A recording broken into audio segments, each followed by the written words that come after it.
السلام عليكم، واش أخباركم؟ نتمنى تكونوا كاملين بخير وفي أحسن الأحوال يا ربي.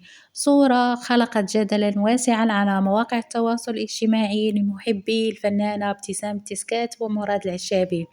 كيف كتشوفوا معايا في الصورة؟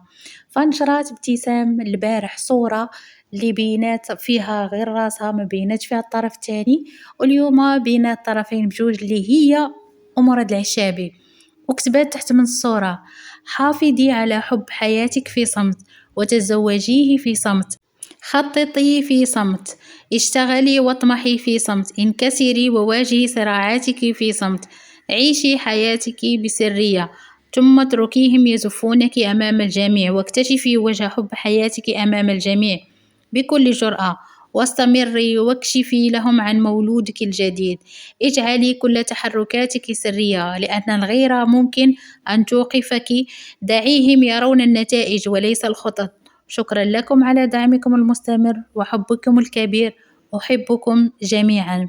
نتوما خوتي خواتاتي، في نظركم واش هادو فعلا يقدروا يكونوا تزوجوا في صمت؟ يعني خططوا ودرسوا وداروا كل شيء؟ إلا كانوا فعلا هكا، الله يسهل عليهم، الله يسهل على أي واحد اللي باغي الحلال واللي كيمشي في طريق الحلال.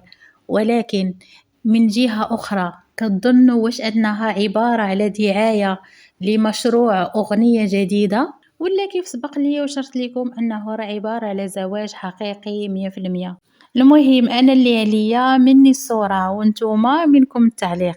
أنا غادي نتسنى لي كومونتير ديالكم. سلام عليكم ونتلاقاو في فيديو جديد. تحياتي للجميع.